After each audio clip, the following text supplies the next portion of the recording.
WSBN.com/AM6. We'll be reading some of your comments throughout the morning. Already have a lot of good ones in there. We may know by tonight whether or not that so-called top hat containment box on the ocean floor can cap a raging oil spill in the Gulf of Mexico. Here's the latest this morning. BP finally releasing video of the source of the spill, showing crude oil and natural gas pouring out of that broken well pipe. We're also learning critical warning signs may have been ignored on the night the oil rig exploded and burst into flames, with more than 4.5 million gallons of crude now staining the Gulf. President Obama is asking Congress for more than $100 million to help clean it up. A lot of new developments on this story this morning. Our David Mattingly is live. He's on Grand Isle, Louisiana. And Davis, what can you tell us about efforts to cap the leak, stem the flow of oil into the Gulf? Well, John, we actually have two plans in play this morning. One is that top hat we've been hearing about, that smaller size dome that they plan to lower over the top of that leaking pipe that we saw in that BP video. The plan is to collect that oil and pump it to a ship on the surface of the Gulf of Mexico. They've also at the same time got a plan going where they could use a pipe to insert a pipe inside that huge leaking pipe at the bottom of the ocean. So they've got those two plans in play. They hope that one of them will work this time. They hope to have it in play today, tomorrow, but definitely by this weekend. That's the time frame they're looking at to have this pipe covered and that oil being collected. And if they are successful, they will be able to collect a large percentage of the oil that's now leaking into the Gulf of Mexico. So these next 48 hours are going to be very critical in terms of what they're going to be able to do to slow this leak down. David, it's a beautiful stretch of beach behind you there on Grand Isle. Have you seen any signs so far of that oil slick coming ashore?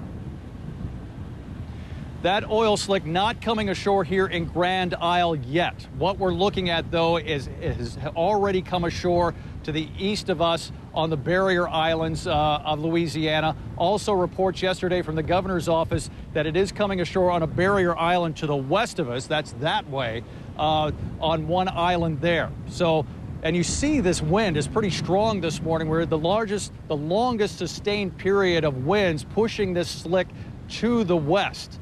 And as this continues, we're likely to see more of that oil coming ashore to the west of the mouth of the Mississippi River, threatening more shoreline and more fishing areas that earlier had been spared. David Mattingly for us on Grand Isle, Louisiana. David, thanks so much. Right before that oil rig in the Gulf exploded into flames last month, BP knew that there was a problem, but did not halt production. According to California Congressman Henry Waxman, BP officials privately admit that the well failed a critical pressure test just hours before it erupted in smoke and flames. That test suggested that natural gas could have been seeping into the system, which would have been a cocktail for catastrophe. Information reviewed by the committee describes an internal debate between Transocean and BP personnel about how to proceed.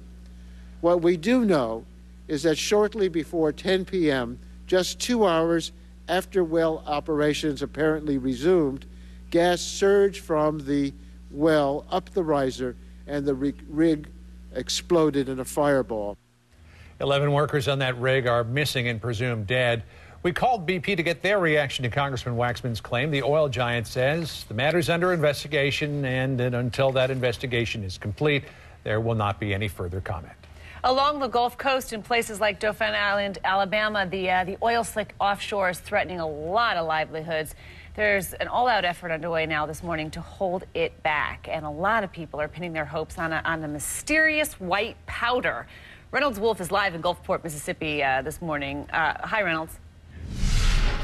Hi, guys. The white powder that we've been talking about is a very fine material. It's almost like sand. Is created by CIA agents, a company out of Kentucky, and the way it works is pretty amazing. Now, we're going to show you some video, and what the video is going to show is, again, a bowl of water, and in the water, in the sake of oil, we're actually using diesel fuel that we're going to spray across the top of it, and then you see that white powder, which is like sand, or maybe even a baking soda. Now, it's not a chemical, it's a polymer, and what that polymer does, it actually bonds those fuel, or rather in this case it would be, I guess, oil molecules together, and then what it does, it just keeps it right on the very surface of the water, and then it's able to be skimmed off.